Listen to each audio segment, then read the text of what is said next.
Good morning. Is everybody feeling all right? For those of you watching this on the video later, this is the second day of the conference and what I like to call the hangover keynote. So if you hear on the video groans and disapproval, that's absolutely got nothing to do with the talk. So I'm here to talk to you about imposter syndrome and individual competence. And the first thing I'm going to do is I'm going to turn on my clicker. The first thing I'm going to do is give you a little bit of background about myself. So my name's Jessica Rose, and I've got a background in education and linguistics before I moved into technology. I'm afraid that I'm terribly American and terribly, terribly chipper, so it's going to be a bit of a hard keynote for those of you who are hungover. Sorry.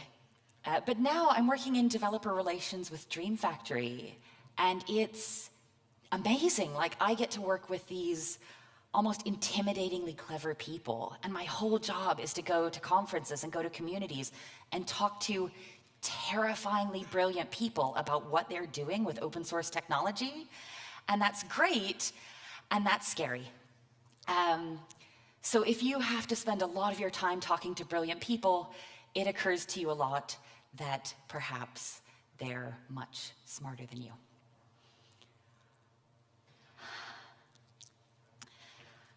As a former educator and now working in technology, I'm super into the brain.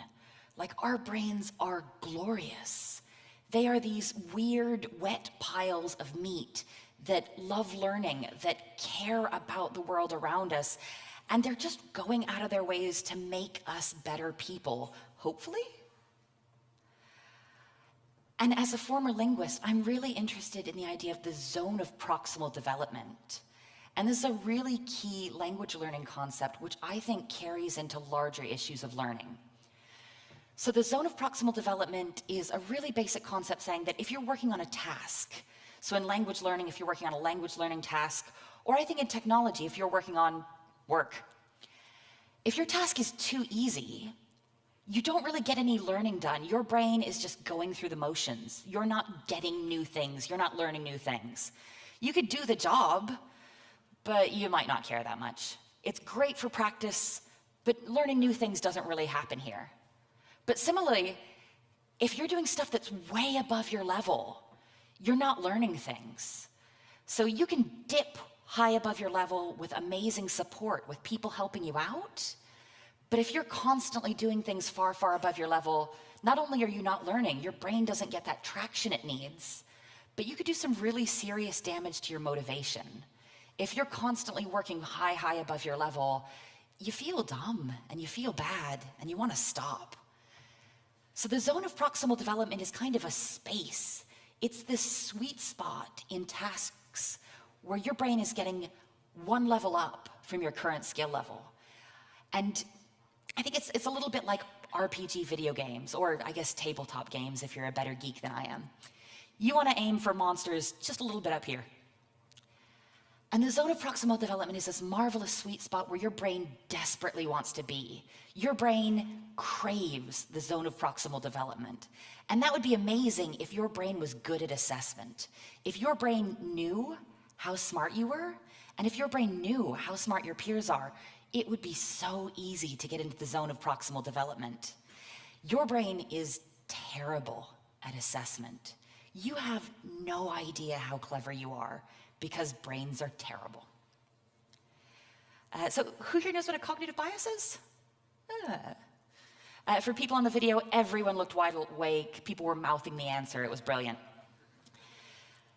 As a lazy school child, I would have used Wikipedia had it been around. And they say it's a systemic pattern of deviation from norm or rationality and judgment, whereby, which is a marvelous word, inferences about other people and situations may be drawn in an illogical fashion.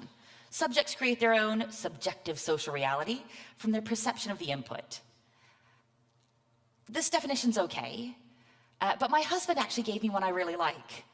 A cognitive bias is your brain using bad data to produce worse conclusions that it's really attached to. Your brain is using junk information, coming up with a conclusion, and then just will not let that go. Humans, we hate to admit that we're wrong, even when it's our terrible meat brains telling us that things are wrong. So imposter syndrome.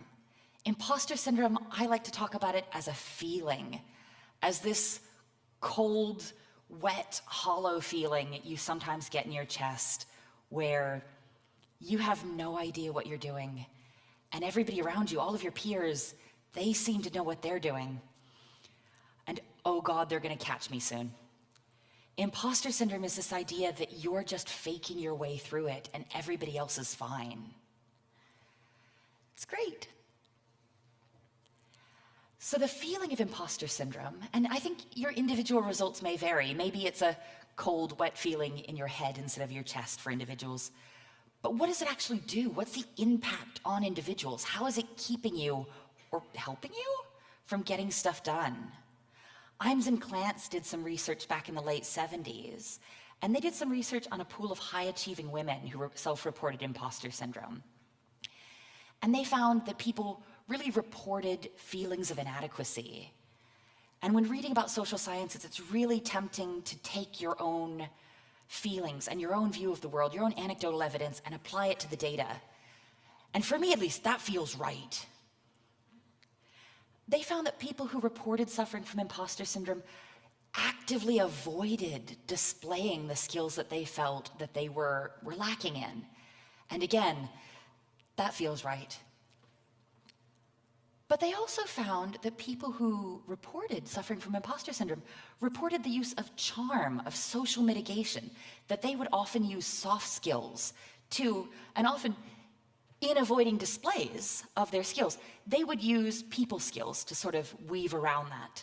Oh, I would love to do that thing that I feel terrible about. But you know, before we do this thing that I'm terrified of, can we talk about this thing you've done recently that's really cool? Can we talk about how great you are? And hopefully stall through that. And they also found that people who suffered from imposter syndrome reported increased levels of contact with their skill.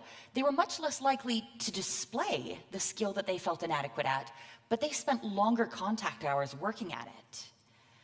So all in all, imposter syndrome is a terrible feeling, but the results on an individual's competency, what you actually get out of the work, kind of varies. It's a bit good, and it sucks a lot. So who's impacted by it? I've already warned you guys that I was a teacher. I've already warned you guys that I am a little bit chipper for the hangover thing. Could we get the house lights for a second, please? If you've ever felt like a fraud, could I get your hands up, please? Great, keep them up for just a second. Everybody look around to see who does not have their hands up. This is gonna be relevant later. So, for those of you on the video who can't see all the beautiful people, I'd say like maybe 70% of our lovely attendees are today. And this is a great quick and dirty sampling, but let's look at the studies. So coming back to Imes and Clance, they found, you know, we think that high achieving women are most often impacted by imposter syndrome. And okay, but they kind of deliberately set out to look at high achieving women. So let's look at another study. Vera Vasquez and Corona in 2006, which is a decade ago, found that high-achieving women of color were most often impacted. And I'm gonna be slightly hyperbolic because I didn't read all of the studies, but after reading all of the studies, the TLDR is high-achieving visible minorities, especially women in those groups, reported feeling imposter syndrome at a much higher level. But we just did a quick and dirty sampling, and we've got a really representative group who all were just like a bit, So what's with the discrepancy? Why do we have, I don't think we're ready to peer review our hand raising, but what's with the discrepancy between what the studies are reporting and what we're seeing reported here? And I think there's a couple of really interesting things there. So I think that you see women reporting feelings of inadequacy, reporting feelings of feeling out of place, reporting feelings of feeling like a fraud, because it's a much more acceptable for women to talk about feelings of any kind. I think for men, it's often aggressively, actively, or passive-aggressively, you're discouraged from saying, I feel anything, let alone saying, I feel this very vulnerable thing. And I think that's really unfair. I think that's unfortunate. I think that you see a discrepancy in reporting as well because of representation. Representation matters. If I am a squishy orange emoji face, and I'm feeling like I don't quite belong here, I don't know what I'm doing, everything is not okay, I can look around me.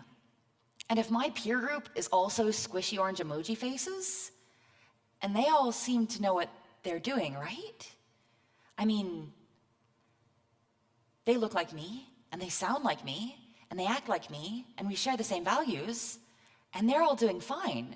I can see myself in their success. I can see myself in their confidence, and maybe everything's okay. But if I'm an awkward cat face, and I'm looking around my peer group, and the people I'm around, the people who are doing well, the people who are successful, the people who I can see as role models, people modeling confidence, if they don't look like me, I'm not really able to take as much out of that. Say, well, all of them look like they're doing great, but we're very different. That's okay? It's not quite as reassuring. And also internalized discrimination. So we'd love to live in a bias-free world and potentially even in a cognitive bias-free world. But we're not quite there yet. So if you've got people who are not well represented within a community and they're getting either overt or subtle messages about how they're not necessarily the people who belong, they're not necessarily the people who carry skill, it's really tempting to internalize those messages and let them back out as imposter syndrome, creating this cycle of ugh. And I think increasingly, technology's really impacted what imposter syndrome feels like. So back in the day, back not that long ago, I think we've got a lot of youngins in the crowd, so social media is new. And before social media, if you wanted to compare yourself to people, you were comparing yourself to public figures, celebrities, politicians, and you'd expect their lives to look very different than yours.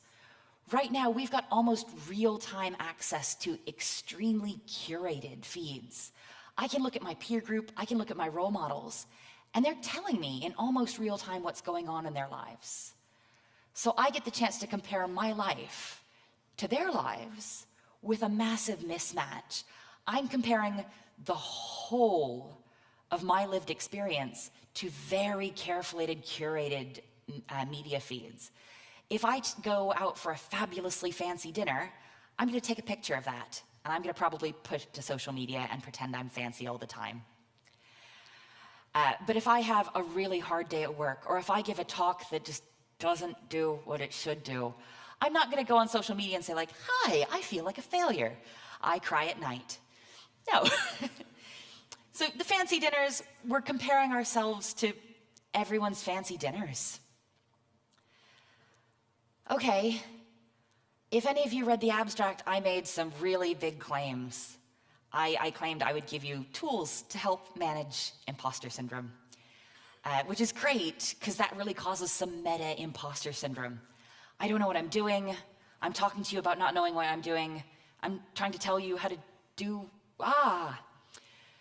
But let's try. And because you're all very, very nice people, yes?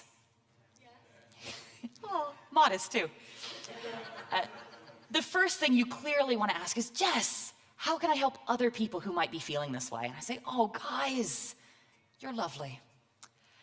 And you want to make it better for others. You want to help other people who feel like they might not belong, that they might be faking it, that things might suck. And the first thing I'm going to ask you to do is, use your slides correctly. Never tell someone else that they have imposter syndrome. Don't label that for someone else. If someone comes to you and says, you know, at work, I'm having this situation where I don't really have the skills to do this, or I'm not really supported in doing that. And you say, oh, that's just imposter syndrome, it's fine. That's a bit of chispa. People can be telling you about a wide range of experiences. They can be telling you, I don't have the skill set to do this task. They could be saying, I want support. They can be saying, I'm not supported by my peer group or my community. They can say, I'm in a bad situation and I'm not getting the feedback from peers that I need. And to wave that away with like, oh, that's imposter syndrome is super not helpful and kind of a jerk move. We live in an amazing communication environment. In seconds, I can tell almost anybody what I think about something. And I think, do we use this mostly for snark? Social media, mass communications, you can reach out and tell someone what you think of their project, what you think of their work, what you think of them as a person. And I would love to see us doing that nicely. So who here uses open source technologies? This warms my cold little heart. And who here has reported issues on them? And who here, keep your hands up, has reported nice things that you like about them? Oh. If you're using something every day, it's really tempting to just get in touch when something breaks. Because something breaks is really frustrating. But let people know. Let people in your communities know. Let people in your personal circles know. Let people at your jobs know when things are awesome. Say, do you know what? I use this feature every day. I see you contributed to it. Thank you very much. Give people feedback that's content heavy. Say, I saw you did this. This is pretty great. Thank you very much. Create sort of bubbles of positive niceness, but keep sending issues in. And talk about it. Talk about your own doubts if you're in a place where you feel confident to. Saying, I feel like I'm faking it all the time and I'm scared, is a little bit of a big jump. But almost everyone here, because of the way our peer groups are shaped and because of the way we work in technology, almost all of you, whether or not you think about it, you're a role model for someone else.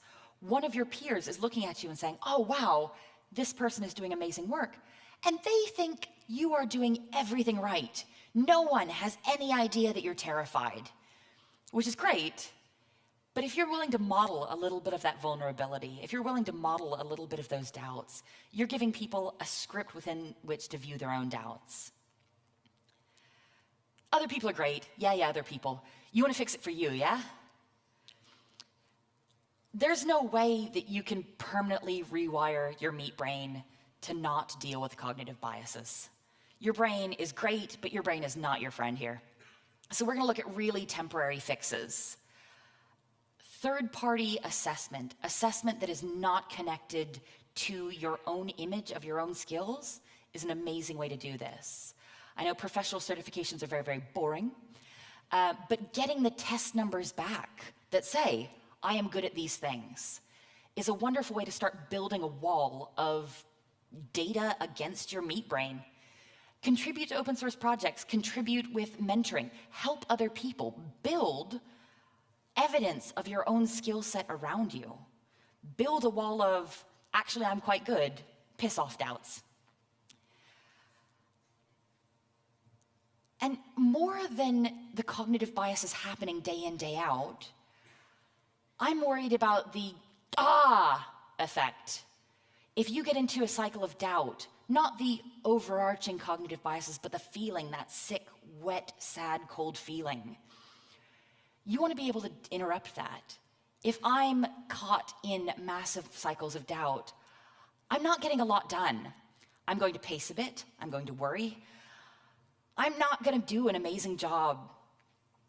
Being able to recognize when you're being undermined by your own doubts, when imposter syndrome is really hamstringing you, and being able to step in is an amazing way to get things done. The last time I gave this talk, I unwittingly sort of admitted something embarrassing I do for stress relief, and my designer saw that and decided to include it in the slides. So find something that works for you. If I'm remarkably stressed out and I have no idea what I'm doing, I will sometimes shamefully take cupcakes into the bath. I would not necessarily recommend doing this as your stress relief because it's weird and kind of gross. But find something that works for you. Not just for imposter syndrome, but find something where you get stillness and value out of. If you want to go play tabletop games and relax, if you are one of those beautiful weirdos that I envy where exercise really gets you through a day, come and tell me how you do that. But do that. When you find yourself overloaded by imposter syndrome and doubt, go do the things that let you debug those weird little voices. Cognitive biases are horrible and great, because your brain is horrible and great, I'm going to take you on a quick detour. We've been talking about imposter syndrome the whole time, and I want to chat about Dunning-Kruger really fast. Back to imposter syndrome, we saw that 2 of these things sucked. And 2 of these things are kind of okay. I want to look at another cognitive bias in the context of imposter syndrome. Has anybody ever used lemon juice as invisible ink? So back in the 90s, a bank robber covered his face with lemon juice and robbed a bank during broad daylight, later explaining to the police that he expected the CCTV not to pick him up. Bless. 2 Cornell researchers, named Dunning and Kruger, saw this, and being researchers, I would have said, well, look at that, that's quite funny, I'll post that on the internet. And they said, let's get some grant money, because I wonder if stupid people know they're stupid. So they took about 2,500 people and gave them an aptitude test, just a general, like, thick or not thick. And their test results looked like this. Very, very predictable, what we'd expect from test results. And I love talking about this because the word quartile is one of my favorite words. And you get a very, very predictable spread. But before they gave people their test scores, so they gave them a test paper, took the paper away, and gave them a graph and said, you know what, can you show me on this graph how you think you did relative to your peer group? And you'd be shocked. But the lowest performing quartile predicted their scores relative to their peers massively inflated. And you get sort of an inverse X. That 3rd quartile, they've got a decent idea, but the more skilled you are, the more likely you are to underestimate your relative ability. And they went on to say the unskilled, they have no idea that they're dumb. Well, they're quite a bit more generous than I am, so let's say unskilled. That's quite sweet. The unskilled have no idea that they're unskilled. The unskilled have no basis to value skill in other people. And they can totally move past this, but to move past this and develop skill, they would have to recognize their own lack of skill, which,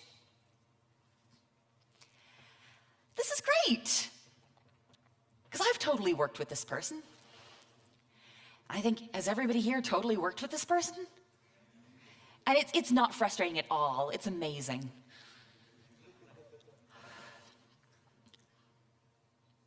It's not great. You can't do anything. They have no idea what they're doing, and they think they're brilliant. And wait, maybe imposter syndrome, in telling us that we have no idea what we're doing, that we're failures, maybe this is the only way that we can tell that we've got competency. If you were actually unskilled, you would have no idea. Who here did raise their hands? We'll just assume you got, it was just a bit of a bluster and bravado. So if I was going to give you individual ways to sort of look at imposter syndrome, I'd ask you to reframe it. Imposter syndrome is not your brain telling you you suck. It's your brain telling you that actually you're probably above average, but in a really unhelpful way. Instead of feeling like a fraud, I'd like you to feel like you're pulling one over on somebody. Cool. Thank you very much.